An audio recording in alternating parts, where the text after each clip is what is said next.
The Face of Evil, the fourth serial of Doctor Who's 14th season, first broadcast in 4 parts from the 1st to the 22nd of January 1977. In this particular story, the Fourth Doctor, played by Tom Baker, arrives on a mysterious planet where he finds there are 2 tribes.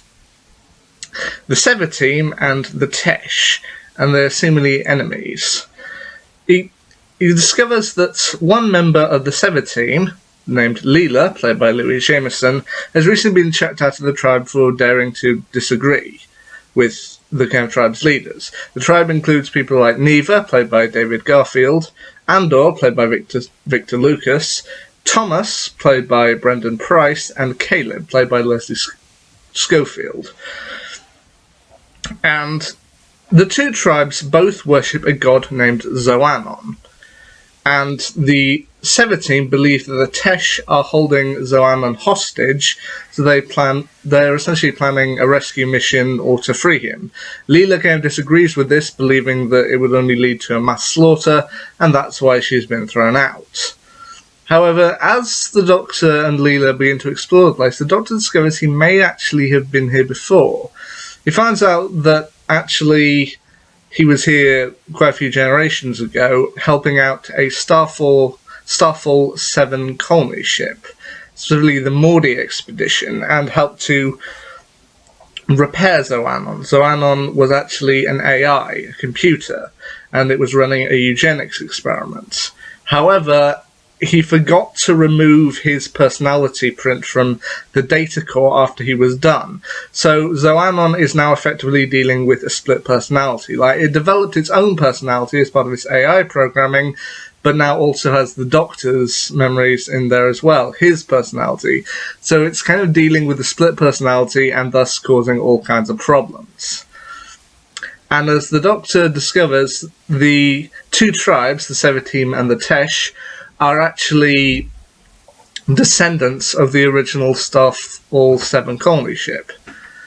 The people on board, it's said that they split into 2 tribes. There's the Sever Team, which was descended from the Survey Team, who actually went out and explored the planet just to see what was there and see what they could do.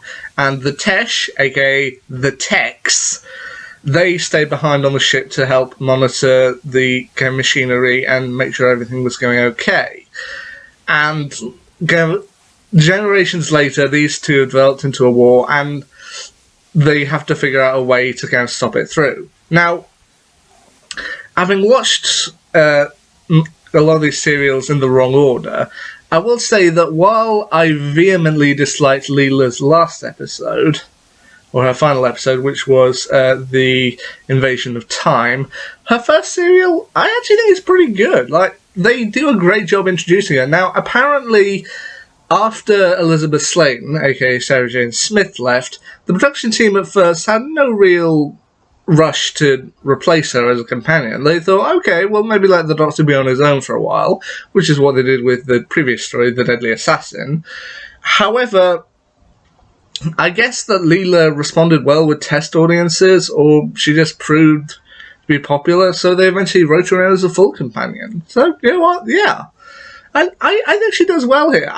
While I said I'm not a fan of her final serial, this one, she does really well, and I can see why she eventually came on as a companion, even if for the Doctor it was rather unwillingly. Like, she comes to him at the end and goes, "Now, take me with you." It's like, why? Like, well, you like me, don't you? Like, well, yes, but like a lot of people, I can't just go running off picking them up. To which, yeah. So, all in all, with this particular story, there's not really that much to talk about, and they do fairly well. I mean, even just having Tom Baker play off himself, like, you got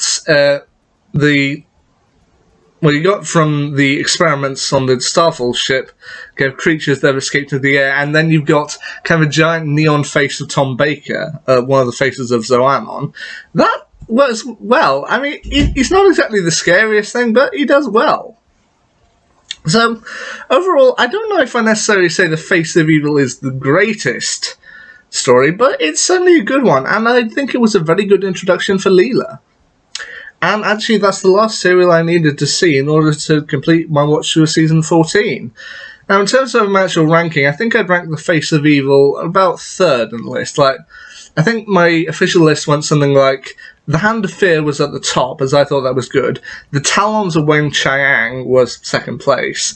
The Face of Evil, I'd say, was around third place. In terms of the others, I think down at the bottom I had The Mask of Mandragora.